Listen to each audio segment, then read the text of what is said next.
Oke. Saudara, kita akan melihat kekuatan Roh Kudus itu luar biasa. Ya. Dan itu dahsyat sekali. Kita mulai dengan Kejadian 1. Kejadian 1 ayat 2. Ya, Kejadian 1 ayat 2. Bumi belum berbentuk dan kosong. Gelap gulita menutupi samudera raya. Dan siapa? Ayo, dan siapa?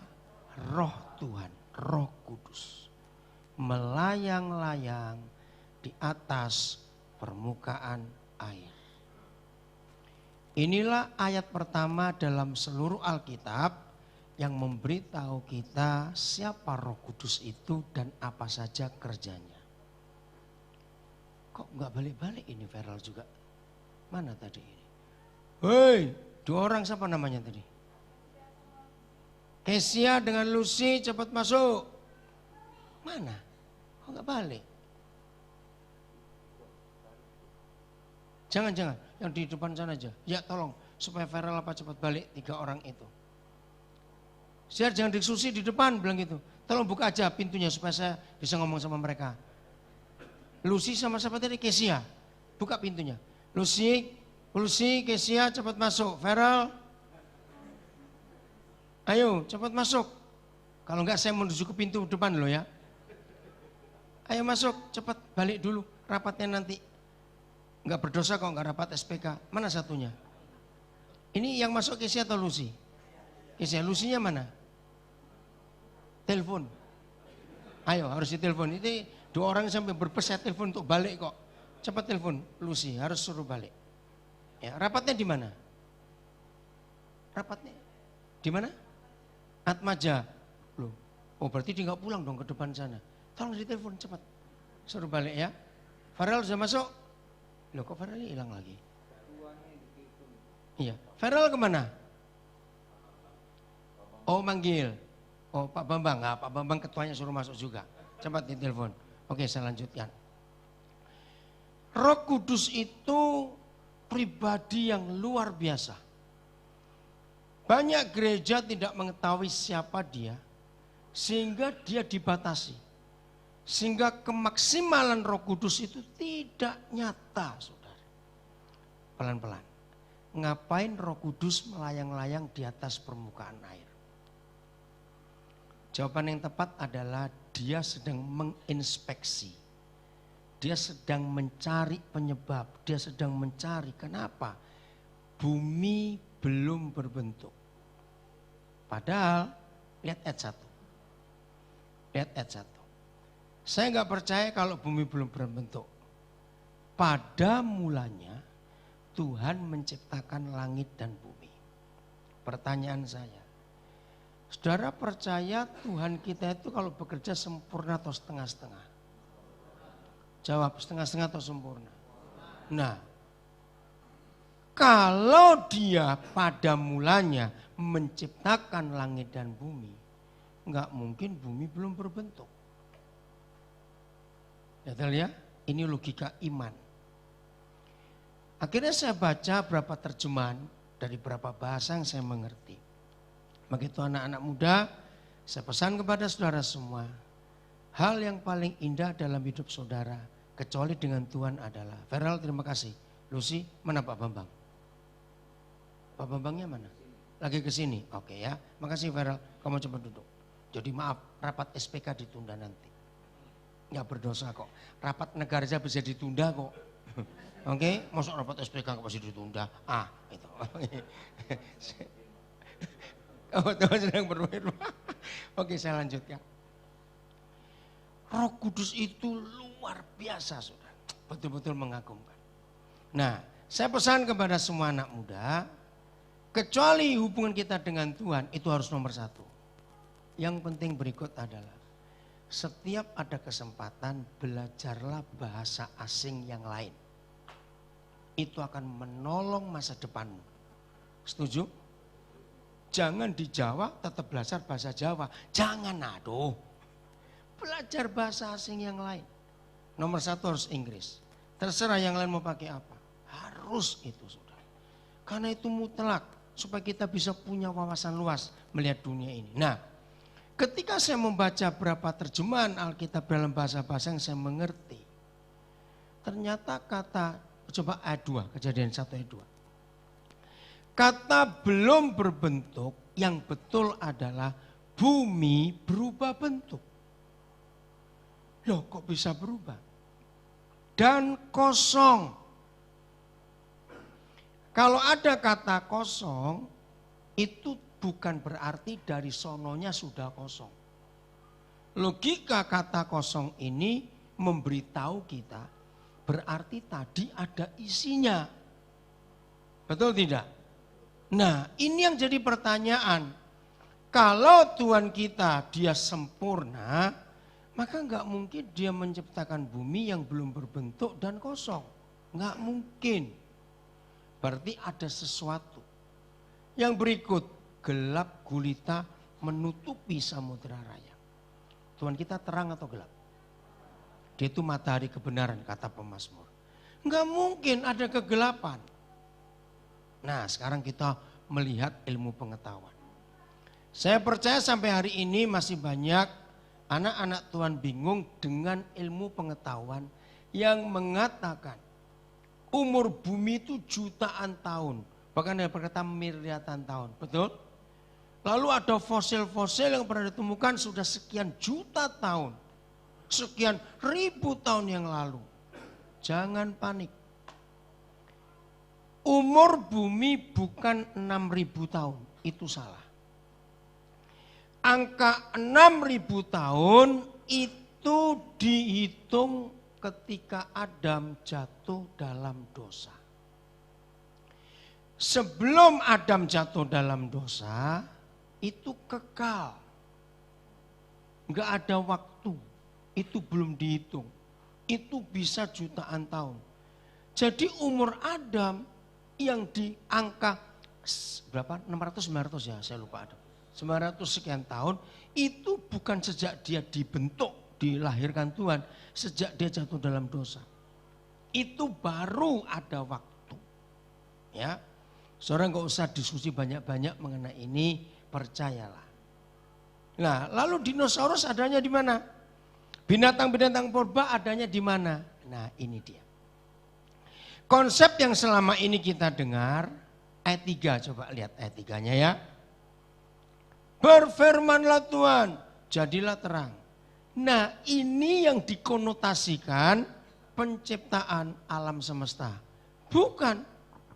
Mulai ayat 3 sampai ayat 26 Kejadian 1, itu bukan penciptaan langit dan bumi. Langit dan bumi sudah selesai di ayat 1. Ayat 3 sampai 26, Tuhan mengisi ulang bumi dengan jenis pohon-pohonan yang baru, dengan jenis binatang-binatang yang baru, yang bukan zaman purba, dan manusia. Jangan tanya, lu kenapa Tuhan gak ciptakan manusia? Kumpul dinosaurus, mati kamu. Itu aja jawabannya. Loh betul tidak? Jangan ditanya masalah itu. Sanggup hidup dengan dinosaurus? Loh ditanya sanggup tidak? Enggak. Maka itu enggak mungkin kita ada di zaman mereka. Jadi lagi sekali, ayat 3 Kejadian 1 sampai ayat 26 itu bukan penciptaan. Sudah selesai, itu pengisian. Nah, kita kembali ke ayat 1 dan ayat 2. Bisa jadi 1 enggak 2 ayat ini? Oh enggak bisa ya? Oke, enggak apa-apa kalau gitu. Oh bisa, pinter juga. Sekolah di mana kamu? Luar biasa, saya enggak bisa suruh begitu. Oke. Pada mulanya Tuhan menciptakan langit dan bumi. Bumi berubah bentuk dan kosong. Nah, ilmu pengetahuan membuktikan kenapa berubah bentuk, kapan terjadinya, kenapa kosong. Kalau teori dunia berkata Big Bang, ada meteor jatuh sehingga merubah struktur bumi, merubah suhu bumi. Dan itu betul. Tapi menurut Yesaya 14, yang jatuh ke bumi itu Lucifer. Nanti pulang baca ya, Yesaya 14. Begitu Lucifer melihat Tuhan selesai menciptakan langit dan bumi yang begitu indah, disitulah timbul kecemburuan Lucifer. Kalau dia bisa, aku juga bisa. Maka Yesaya 14 menuliskan, maka bintang fajar ini meninggikan diri dan melawan yang maha tinggi dengan berkata, aku hendak ini, aku hendak itu. Dia baca di rumahnya Yesaya 14. Ketika Tuhan melihat kesombongan Lucifer, maka dilemparkannya lah dia ke bumi. Nah waktu dilempar ke bumi itu dia merusak, membuat kekacauan. Disitulah dinosaurus punah, binatang-binatang purba punah. Bumi jadi berubah bentuk, jadi kosong, gelap gulita. Maka Roh Kudus Tuhan yang mulai bekerja. Dan datanglah firman, berfirmanlah Tuhan. Maka apa yang pertama diciptakan? Ayat 3, terang. Kenapa terang?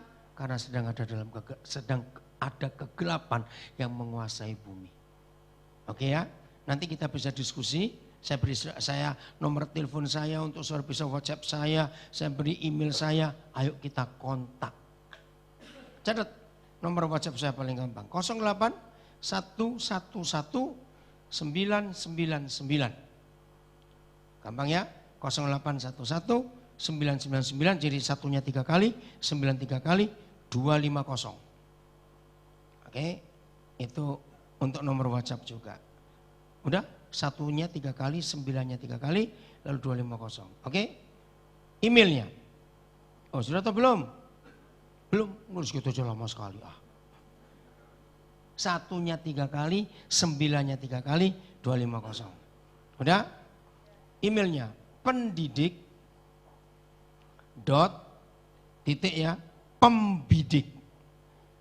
Pendidik titik pembidik. Pendidik, saya seorang pendidik, saya seorang pengajar.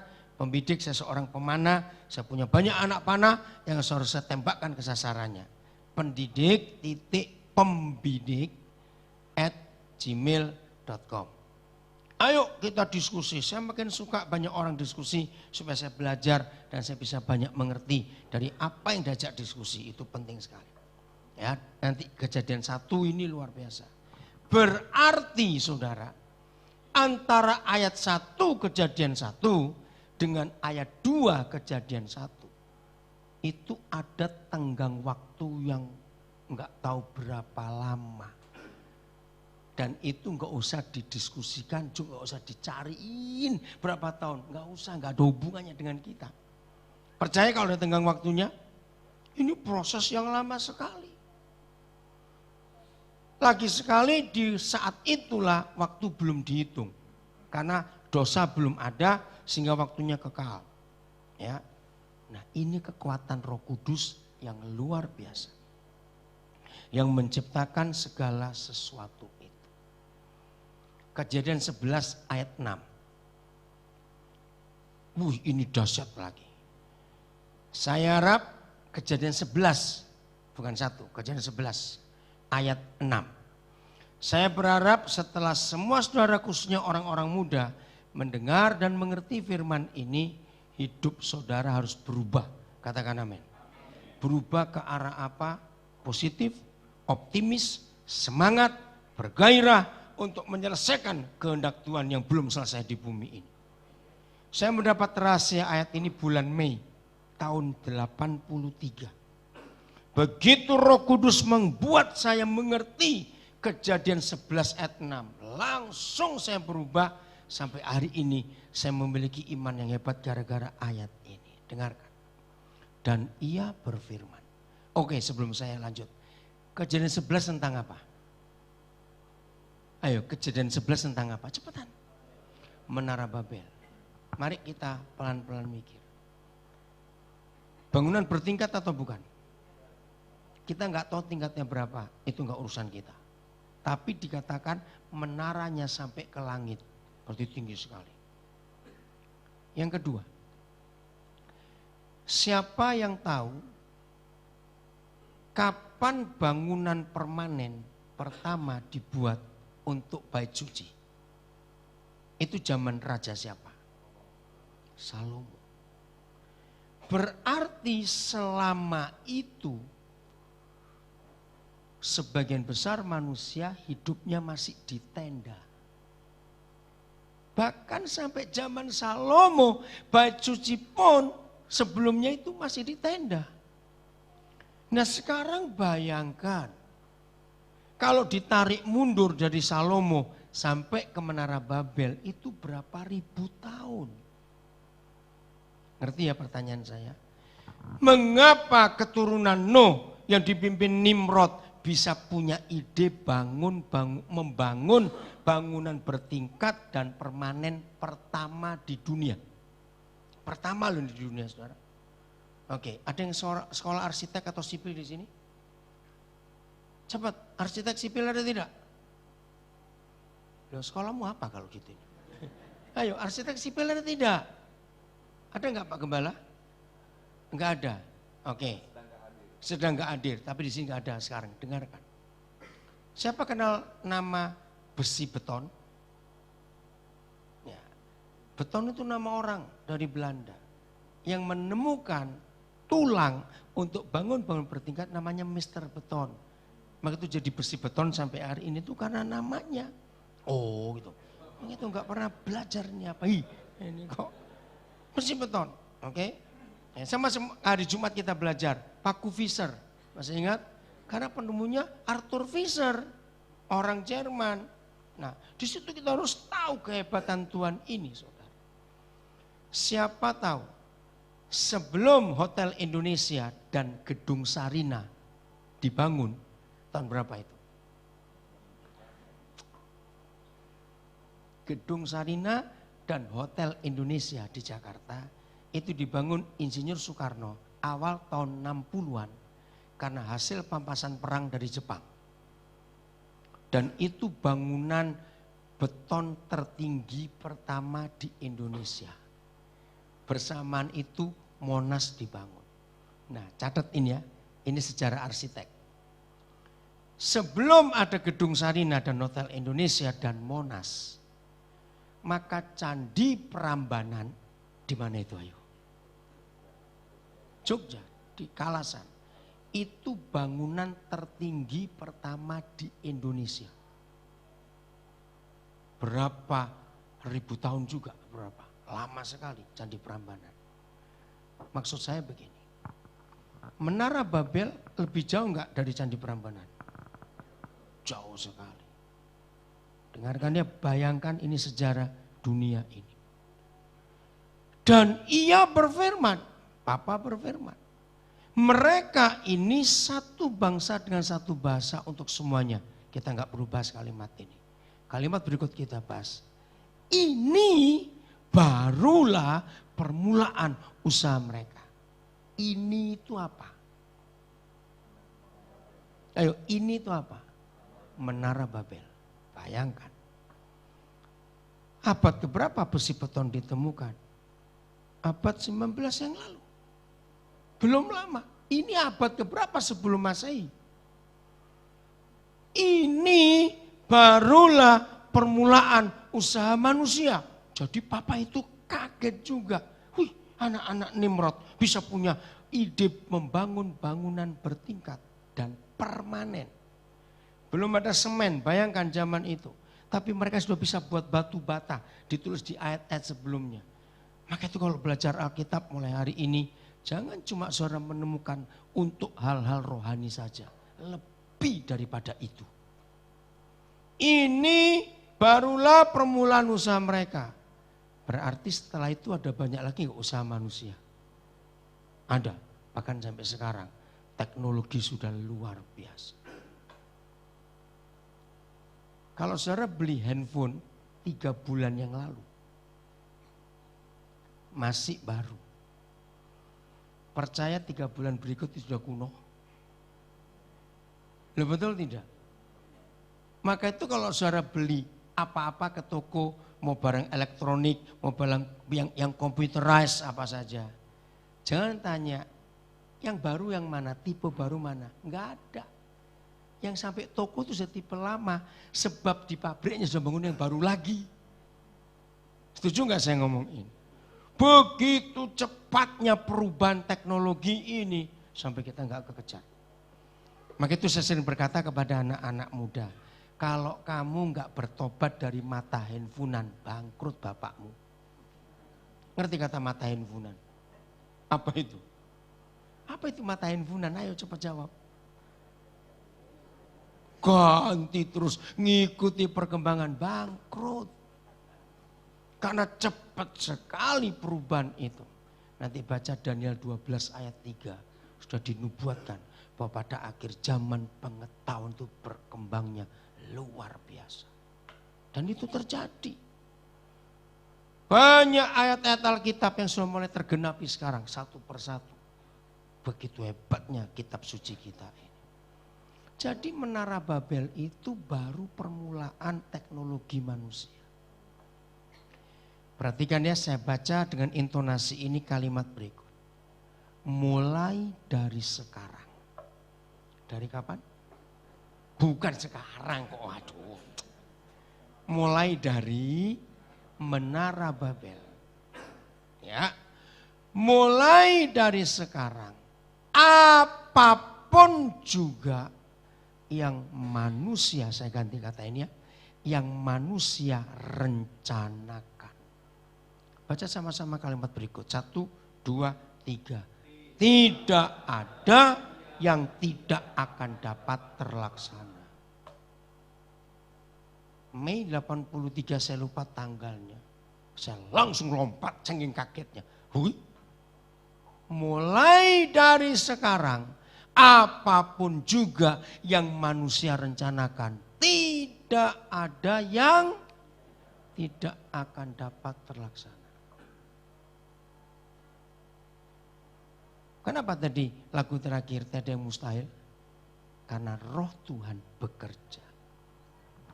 Jadi menurut ayat ini, dengar baik-baik. Menurut Kejadian 11 ayat 6. Ada orang miskin dan ada orang bodoh gak seharusnya di dunia ini. Loh ya saya tanya. Kenapa gak ada?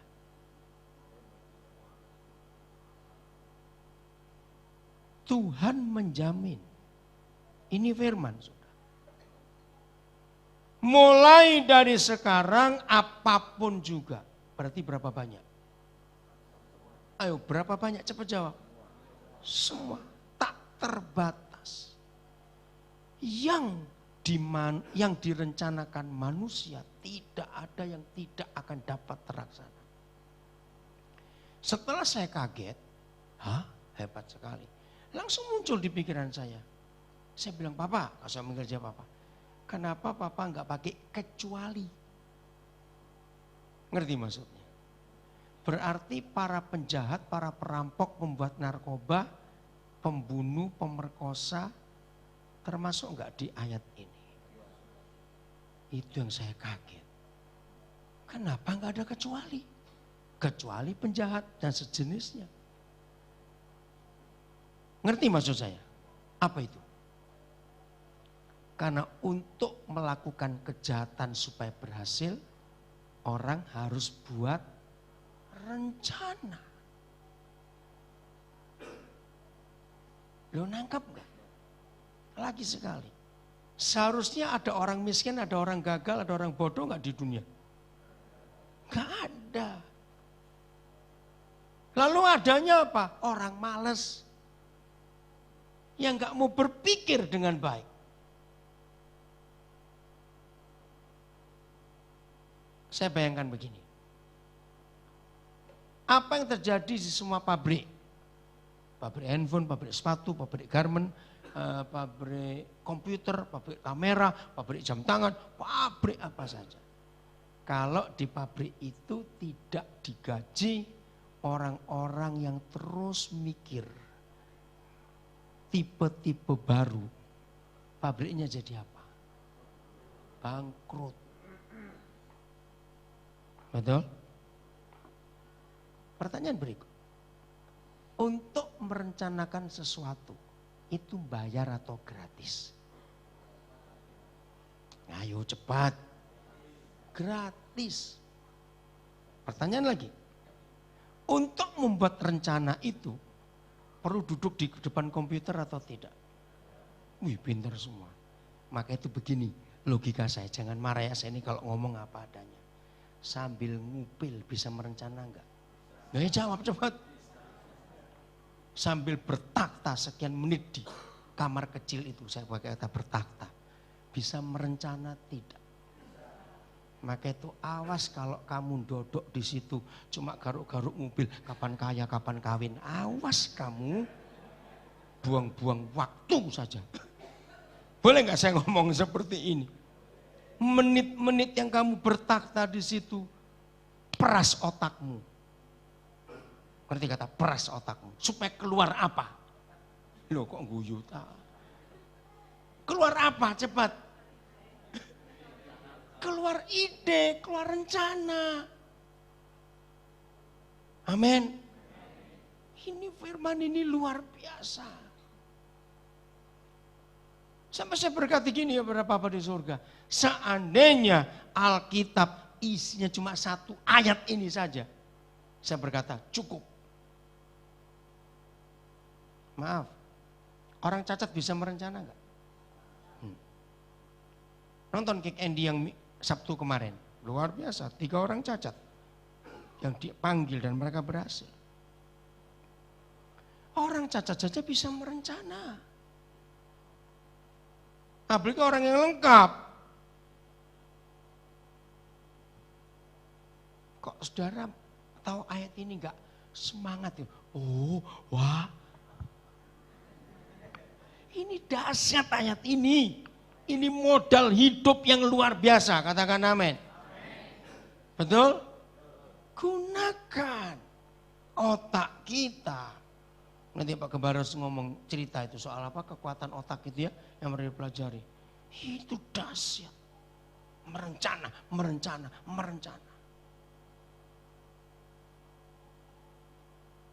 Sebutkan orang-orang hebat di generasi kita ini sebelum umur 30-an, siapa saja. Dan orang-orang itu masih hidup sampai hari ini. Dan apa yang mereka rencanakan, mereka temukan, kita pakai sampai hari ini. Saya marah kepada anak-anak muda. Kalau pakai Google, pakai WhatsApp, ya enggak, pakai Yahoo, lalu pakai Messenger, pakai apa saja, dan tidak tahu sejarahnya dan siapa penemunya. Engkau jahat dan kejam. Kenapa?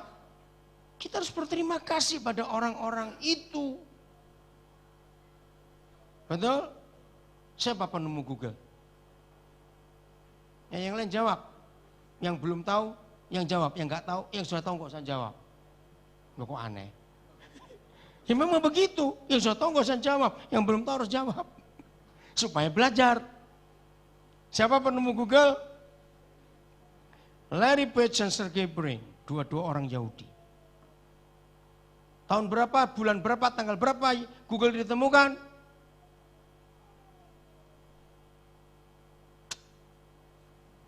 Gimana ini orang-orang? 7 September 98. Dengan modal 861 US dollar di sebuah garasi. Waktu umur 2 orang ini 24 tahun. Luar biasa. Siapa penemu WhatsApp? Yang bilang Bambang ya, awas.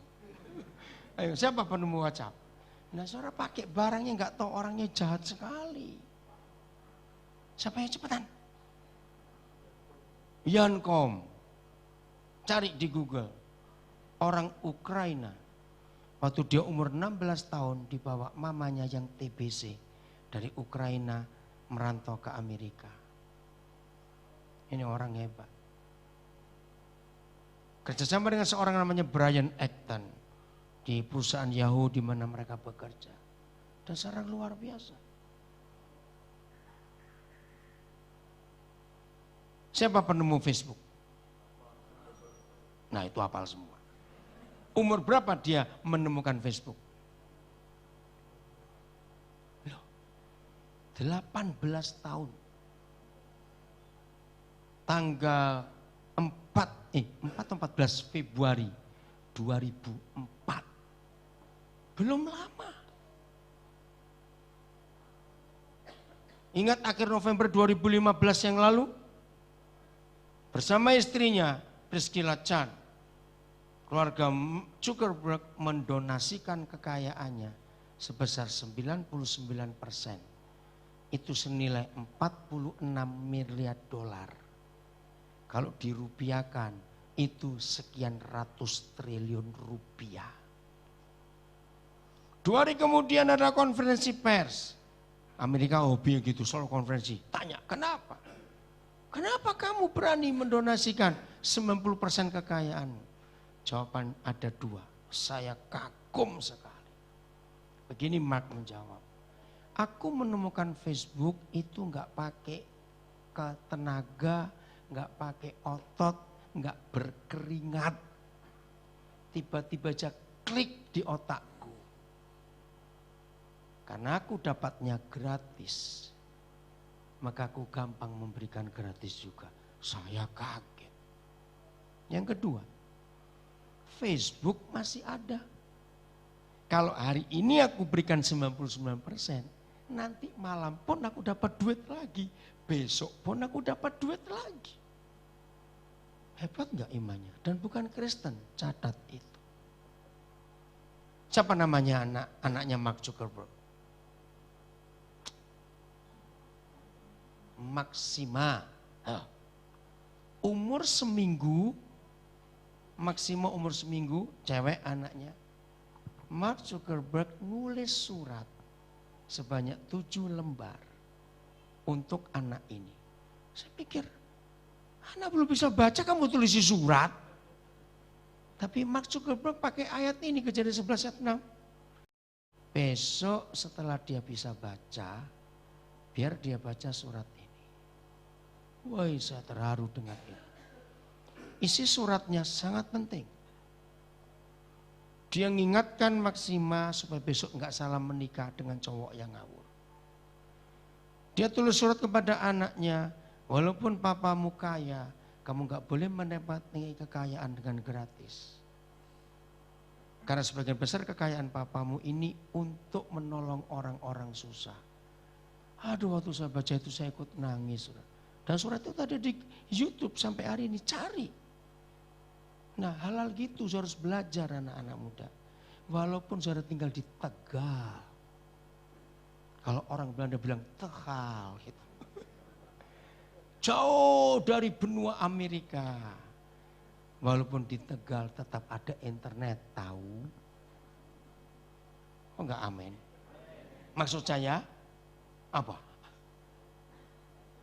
Nah, Bill Gates. Dia lulusan apa? Gelarnya apa? Ayo cepat. Enggak lulus, dia drop out. Tapi dia enggak malas. Siapa tahu sejarahnya? Apa program komputer yang paling hebat yang Bill Gates temukan dan dunia pakai? Microsoft, betul. Tapi namanya Windows. Mengapa Bill Gates menyebut itu Windows? Itu yang saya kagum. Dia berpikir, kalau kamu hidup nggak punya jendela, maka kamu jadi kuper. Apa itu kuper? Kurang pergaulan, duniamu sempit. Nah, aku buat program namanya Windows, supaya kamu punya jendela di hidupmu. Dan kalau kamu punya jendela, kamu bisa ngelihat keluar. Tapi setan kurang ajar. Program itu dipakai pornografi. Maka itu awas kamu buka pornografi itu di laptopmu. Kalau saya Tuhan, saya buat buta matamu semua. Gampang toh? Windows itu untuk membuka jendela hidup kita. Maka itu Windows terus, sekarang Windows berapa ya? Sudah 10, cepat sekali. Luar biasa perkembangan itu. Nah, saya ini gara-gara ayat ini saudara, Kejadian 11 ayat 6, saya mulai berubah membaca buku. Saya sudah hampir tidak pernah lagi baca buku-buku rohani. Buat saya membaca buku rohani itu buang waktu dan buang duit. Kalau saudara mendengar cara saya ngajar seperti ini, bacaan saya adalah buku-buku umum. Karena saya mau bandingkan dengan Alkitab yang luar biasa ini. Saya baca buku biografi orang-orang hebat di dunia ini. Karena menarik sekali. Ngerti ya maksudnya? Maka itu anak-anak muda khususnya mulai hari ini. Awas kalau tontonan TV-mu cuma sinetron saja. Terus film seri saja. Awas kamu. Nanti mukamu kotak-kotak kayak TV itu. Ingat, mulai hari ini cari film-film di TV yang mendidik. National Geographic, Animal Planet, itu menyenangkan sekali. History Channel ya, tentang sejarah, itu menarik. Dan itu kalau saya ada waktu, itu makanan saya. Saya belajar dari situ, hebat sekali. Alam semesta yang Papa kita ciptakan ini, luar biasa. Saya mengikuti berita 6 hari yang lalu, para ahli astronomi, ya bukan astrologi beda ya, ternyata menemukan ada gugusan yang sekian banyak tahun cahaya jaraknya dari kita. Maka kalau dihitung, sekarang ini di luar matahari kita, satu matahari kita ada berapa planet yang kelihatan besar? Ayo, 9. Ternyata di luar gugusan kita yang satu matahari 9 planet ini ada jutaan matahari lagi dengan satu matahari sekian planet lagi, jutaan. Coba merem sebentar. Oh, di laptop sudah ada internet nggak? Gereja ada internet tidak? Ada internet? Di laptop nggak bisa dipakai? Cari film yang dari Louis Giglio. Di situ ada 4 film hebat. Salah satunya adalah How Great Is Our God. Kalau saya lihat film itu, orang ateis, orang kafir pun akan bertobat. Louis biasanya L-O-U-I Giglio. Dia punya 4 film yang hebat sekali. Nah, cari filmnya yang How Great Is Our God. Ada? Yang lagi bawa smartphone.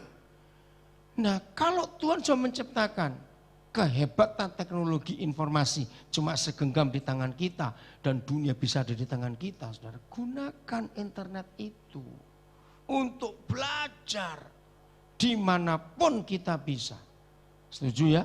Mulai hari ini saya harap saudara tidak bosan melihat Alkitab yang hebat. Louis Giglio, udah ya? How Great Is Our God. Film itu pendek, cuma 41 menit.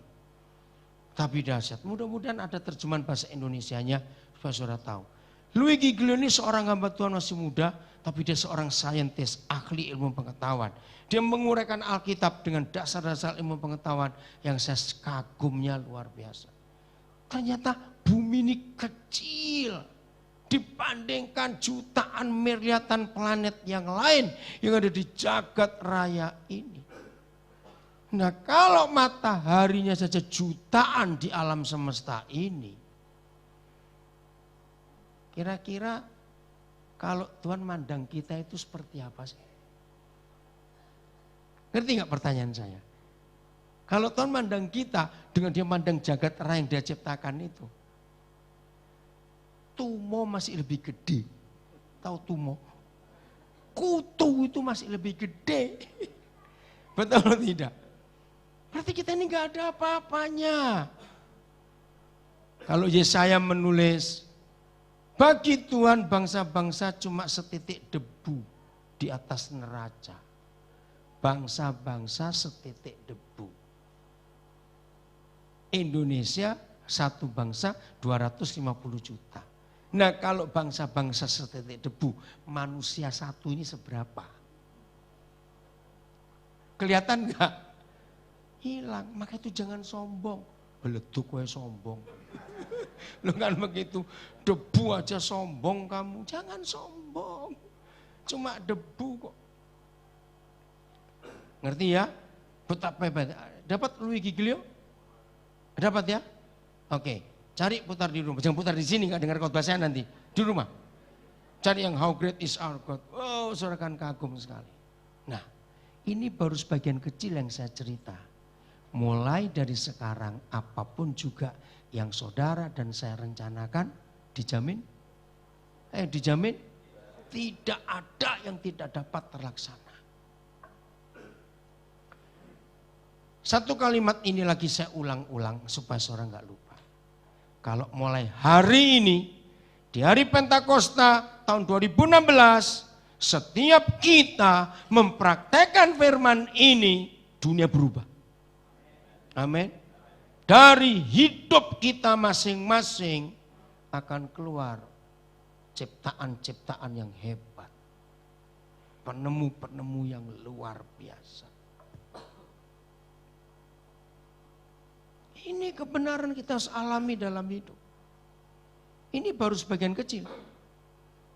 Berarti Roh Kudus itu hebat atau tidak? Sangat hebat.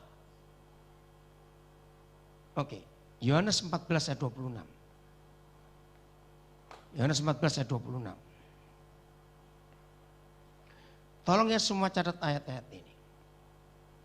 Yohanes 14 ayat 26.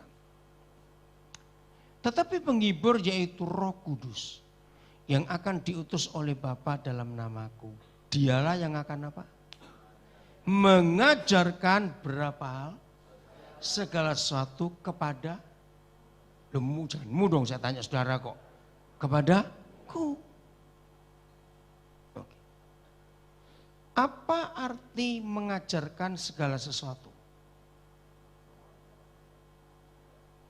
Ayo, apa artinya mengajarkan segala sesuatu? Semua. Di dalam satu pribadi yang namanya Roh Kudus, ada segala sesuatu. Dan guru yang hebat itu tinggal di dalam kita.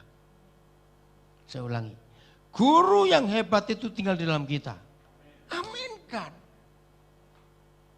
Belum selesai. 1 Korintus 2 ayat 10. Nah, saya akan gabung dua ayat ini tentang kehebatan Roh Kudus. 1 Korintus 2 ayat 10. Ini hari Pentakosta. Karena kepada kita Tuhan telah menyatakannya oleh Roh. Sebab Roh apa? Menyelidiki berapa hal? Oke, stop. Apa kata lain menyelidiki? Apa? Membongkar, apalagi bahasa asingnya apa? Meneliti, research, to search. Tadi sore bersama saudara Entrikus, lulusan Jerman ini, dari hotel kami ke gereja di Susi. Salah satu kelemahan fatal orang bangsa Indonesia, kita tidak punya lembaga research.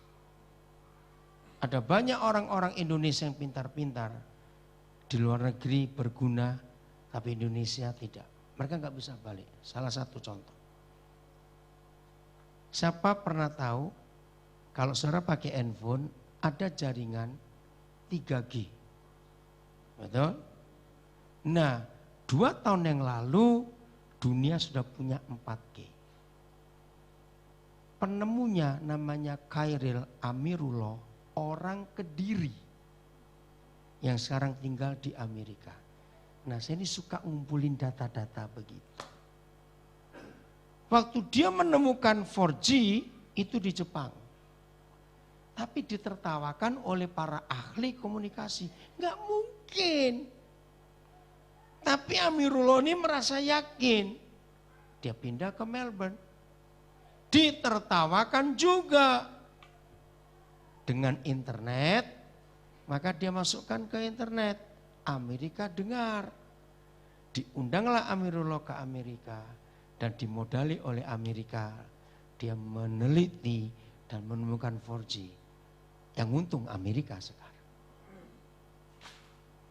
Siapa penemu chip? Kalau enggak ada chip, tahu chip ya? Bukan chip makanan ringan itu, bukan chip. Chip komputer itu loh, oke. Kalau enggak ada chip, maka komputer sampai hari ini masih segede anak gajah. gede-gede komputer. Handphone juga gede-gede kayak zaman dulu. Siapa penemu chip? Saya pakai barangnya enggak tahu orangnya gimana. Sehat Sutarja, orang Jakarta. Sekarang dia tinggal di Silicon Valley, di California. Ini penemu chip itu orang Indonesia. Luar biasa. Dan masih banyak lain, saya nggak bisa cerita semuanya. Dan semua orang ini menggunakan Kejadian 11 ayat 6. Merencana. Ayo kembangkan kekuatan otakmu ini. Jangan disimpan. Kembangkan. Itu luar biasa. Jadi nggak rugi tuh kamu saya tahan di sini. Di benar rapat SPK tadi. Loh saya tanya kok betul Rusi mana? Case-nya mana? Oke ya, nggak rugi tuh saya panggil kamu balik. Ini kebenaran yang hebat sekali. Sekarang, gabungkan Yohanes 14 ayat 26 dengan 1 Korintus 2:10. Apa yang terjadi di hidup seorang manusia kalau dia diajar oleh seorang guru yang mampu mengajar segala sesuatu dan mampu menyelidiki segala sesuatu.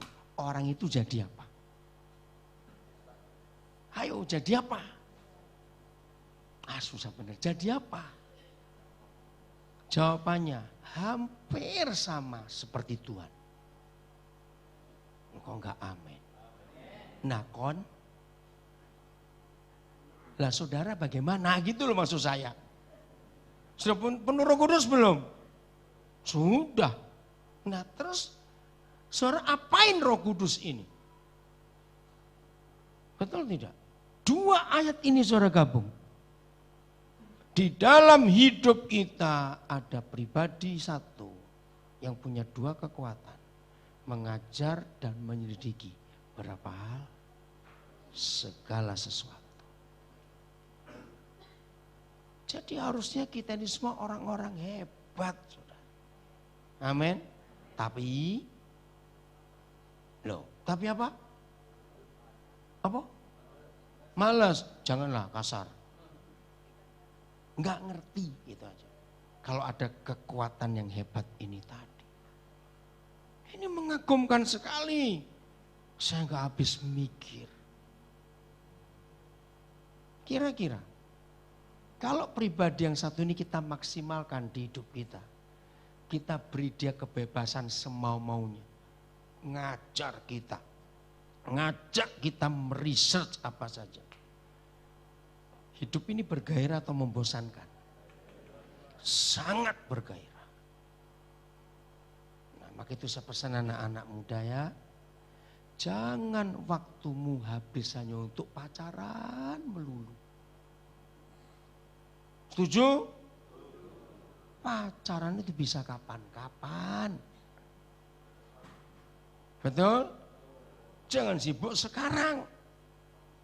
Gunakan waktu sekarang ini untuk melakukan 2 hal dari 1 guru yang hebat. Kalau anak muda menghabiskan waktunya untuk pacaran saja, kasihan Tuhan. Tuhan membiayai kita hidup itu murah atau mahal? Murah atau mahal? Oke ya. Coba kita pakai ayat ini jadi penyambungnya jembatannya. Mazmur 90 ayat 12. Kita lihat dulu ya. Ajarlah kami menghitung hari-hari kami sedemikian. Hingga kami beroleh hati yang bijaksana. Otak Tionghoa enggak setuju. Kalau otak Tionghoa bilang gini, kenapa enggak berdoa? Ajarilah kami menghitung duit-duit kami. Ayo, lebih enak mana ngitung hari. Jawab cepetan duit dong. Kenapa kita enggak? Oke, pelan-pelan dulu ya. Pertama saya belajar ayat ini, saya baca judulnya. Ini Mazmurnya siapa? Ayat 1. Di HP enggak ada. Ya, tapi di Alkitab, yang bawa Alkitab. Ayo, ini Mazmurnya siapa? Musa. Saya heran, Dari 150 pasal kitab Mazmur. Kenapa hanya ada satu Mazmurnya Musa? Saya tanya, Papa kenapa? Dan yang paling hebat buat saya ayat 12 ini. Ajarilah kami menghitung hari-hari kami sedemikian. Ternyata ini doa penyesalan Musa. Dia tidak punya hikmat untuk menghitung hari-hari hidupnya sehingga waktunya ketinggalan 40 tahun. Berarti maksud saya? Musa melayani mulai umur berapa? 80. Padahal seharusnya dia mulai melayani umur 40. Cuma dia sombong. Waktu dia umur 40, kekuatannya sedang maksimal-maksimalnya, dia salah langkah. Dia pukul salah satu pekerja Mesir, mati.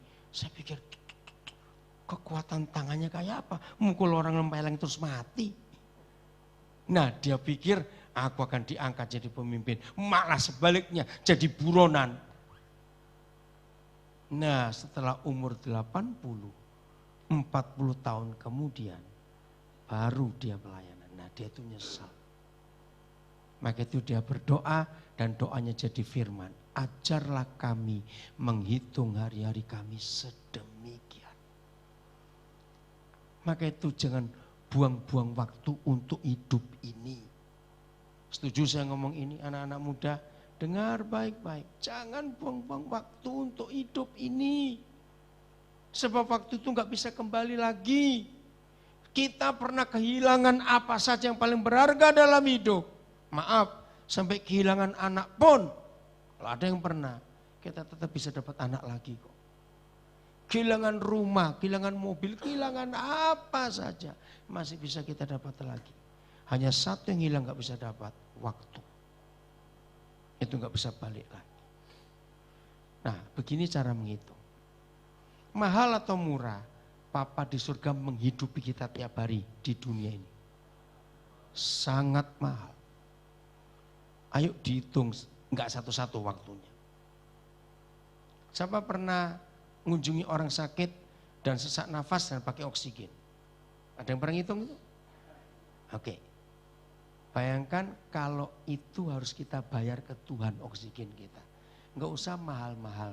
0,5 sen rupiah setiap tarikan. Kalau kita ngomong 0,5 sen rupiah, kita nggak tahu jumlahnya berapa. Nggak ada zaman ini 0,5 sen. Betul? Tapi saya tanya, kalau Tuhan tersinggung dengan kita, terus dia minta kita bayar oksigen ini 0,5 sen. Jadi 1 sen. 1,5 sen. Sanggup enggak? Murah masa enggak sanggup? Enggak sanggup, saudara.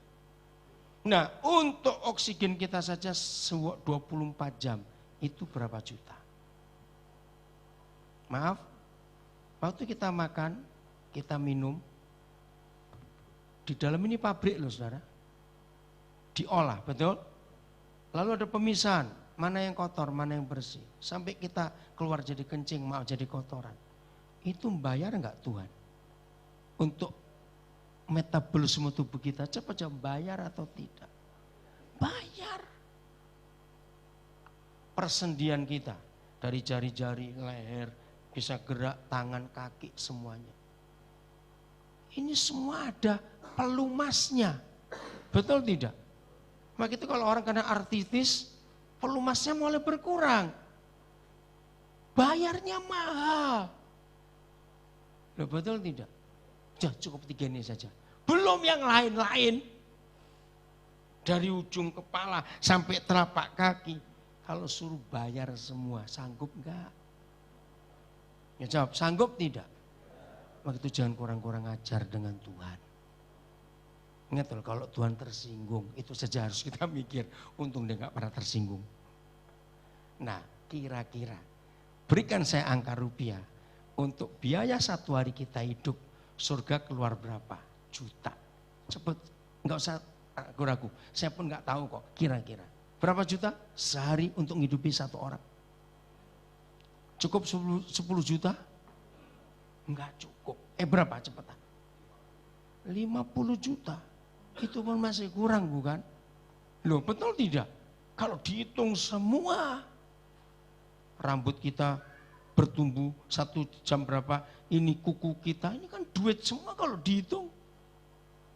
Nah ini loh cara hitung. Ajarlah kami menghitung hari-hari kami sedemikian. Cepat semua handphone diubah jadi kalkulator. Ayo cepat hitung. Kalau 1 hari 50 juta, saya pakai angka 40 tahun.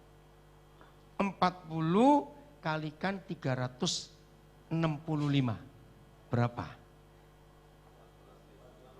Kalikan 50 juta. Berapa cepetan? Kira-kira aja. 700. Nah, masih terlalu murah. Betul enggak?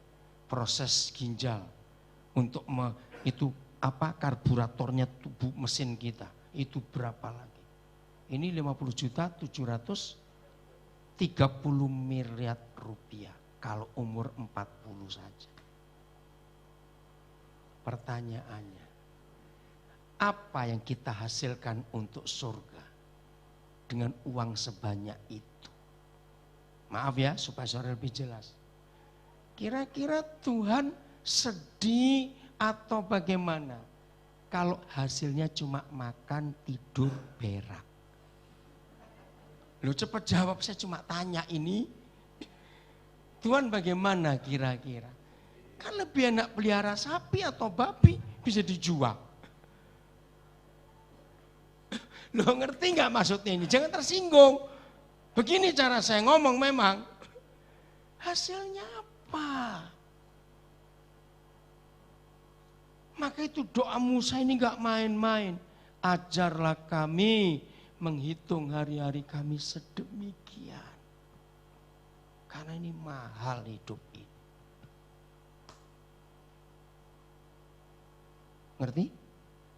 Mau berubah mulai hari ini? Harus. Mulai hari ini hasilkan sesuatu untuk kerajaan surga dan dunia. Amin. Mulai hari ini hasilkan, tidak bisa tidak. Karena ada Roh Kudus yang diberikan Tuhan dalam hidup kita. Dan Roh Kudus itu guru yang mampu mengajar kita tentang segala sesuatu. Dan Roh Kudus itu guru yang mampu mengajak kita untuk meneliti segala sesuatu. Dan dia ada di dalam kita. Dan di otak kita ada kekuatan buat ide dan rencana yang gak habis-habis. Begitu kagumnya saya pada firman ini sampai saya pernah menghitung saudara ya. Kalau saudara saya gak tahu, ini cara saya hitung. Saya lupa di umur berapa waktu itu. Saya coba 1 jam saja. 1 jam itu saya coba diam, saya peras otak saya untuk merencana. Saya hanya ingin tahu, setiap berapa menit keluar rencana ide baru. Kalau saya nggak tahu saudara. Dalam 1 jam saya tunggu, saya hitungin, saya mikir, saya diam, keluar lagi. Waktu itu, tiap 3 menit ada ide baru saudara. Sampai saya kaget. Wih, hebat sekali nih otak. Ngerti maksudnya? Betul tidak? Ini kekuatannya luar biasa untuk merencana itu. Nah, dunia yang tanpa Tuhan dan tanpa Roh Kudus pun bisa begitu hebat. Ngerti maksud saya? Dan mereka bisa rencanakan macam-macam sampai teknologi jadi seperti ini. Seharusnya saudara dan saya yang milik Tuhan dan penuh Roh Kudus. Harusnya bagaimana? Harus lebih hebat dari mereka. Tapi apa yang kita hasilkan? Waktu-waktu hidup kita habiskan untuk yang sia-sia. Maaf ini saya cuma ngomong. Ada orang-orang tertentu hanya untuk ngerawat muka yang sekian sentimeter persegi aja. Masa ada muka setampah? Loh, menakutkan. Tahu tampah itu apa bahasa Indonesianya? Tampah ya, nyiru apa itu ya? Enggak mungkin. Nah ya, masa muka sekian sentimeter persegi saja lo kok berjam-jam itu ngapain? Jadi itu mahal lagi biayanya. Lihat itu orang-orang kaya kuku aja suruh orang guntingi. Males betul sih orang-orang ini Maaf saya ngomong ini. Ya toh itu perlu berapa jam lagi. Betul? Om Stup pernah ngajar. Ini guru dari kakak-kakaknya Pak John Rusli juga. Satu kali kami pergi pelayanan dengan orang ini, dia sudah meninggal. Sampai satu desa, nah rupanya di desa rumah kami nginep nggak ada cermin. Salah satu tim kami itu bingung cari cermin. Kok gak ada cermin ya? Gak ada cermin. Nah guru kami ini dengar. Begitu dia dengar, kamu umur berapa? Saya mikir, cari cermin kok tanya umur? Nyambung gak? Nah, gini sambungannya Om Stop. 36 Om. 36 tahun kok gak hafal kepalanya sendiri. Saya tertawa. Betul nggak jawaban ini? Coba. Loh, betul nggak? Saya ingat itu sampai hari ini, betul juga ini orang ngomong. So 30 tahun masuk nggak hafal kepalanya sendiri. Masih cari cermin lagi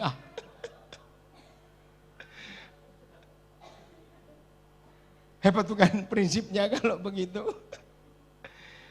Jadi saudara, hidup ini sangat berharga. Amin.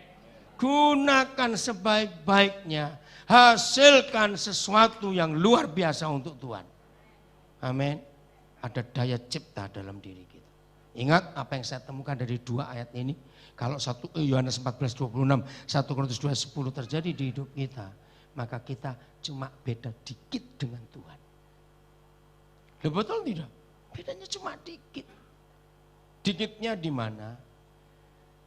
Manusia bisa ciptakan robot yang hebat. Ya, bisa. Bahkan robot sudah mulai pintar sekarang, betul tidak? Cuma satu yang Tuhan gak pernah beri manusia. Manusia gak bisa menciptakan kehendak bebas di robot itu.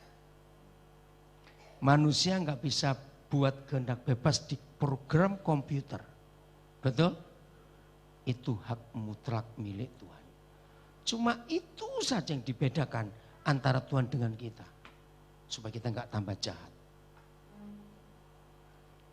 Hari ini, di hari Pentakosta, hargai Roh Kudus yang begitu hebat.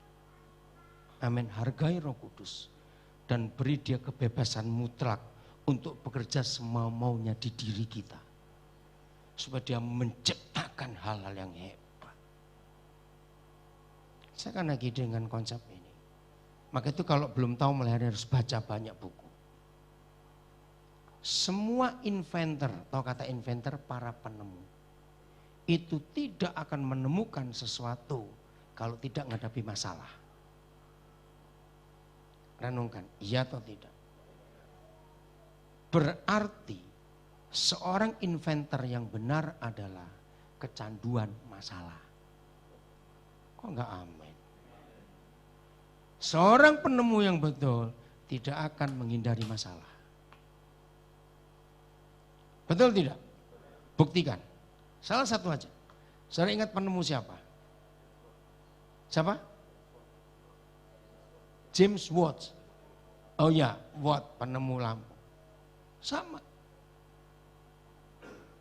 Siapa lagi? Graham Bell, saya belajar. Alexander Graham Bell. Dia penemu apa? Telepon. Kenapa dia menemukan telepon? Sederhana pemikiran. Waktu perang saudara berlangsung di benua Amerika Utara. Banyak prajurit korban perang yang mati konyol karena berita terlambat. Apalagi zaman itu belum ada mobil, harus pakai kuda. Di sini ketembak dor gitu. Kuda lari ke tempat misalnya palang merahnya. Ya mati duluan, kehabisan darah. Nah, Graham Bell mikir bagaimana supaya cepat ditanganin, pakai apa. Dalam sejarah Graham Bell dituliskan, dia logikanya pakai anak-anak zaman kita juga. Pakai kaleng, pakai tali. Ya itu mau berapa ratus kilometer itu talinya. Nah dari situ dia putar otaknya. Telepon dia temukan. Siapa penemu radio? Marconi, orang Itali. Kenapa dia bisa menemukan radio? Waktu itu banyak pelaut-pelaut mati tenggelam kapal karam di laut, nggak ada komunikasi. Di Italia nggak ada kesempatan, dia pindah ke Inggris dan di Inggris dapat kesempatan. Maka itu sampai hari ini radio disebut Marconi, itu namanya penemunya. Dan orang-orang diselamatkan. Jadi semua penemu di dunia ini menemukan sesuatu karena ada masalah di hidupnya. Dan yang lebih hebat lagi, masalah-masalah dihadapi para penemu adalah masalah orang lain. Bukan masalahnya dia mikir orang lain.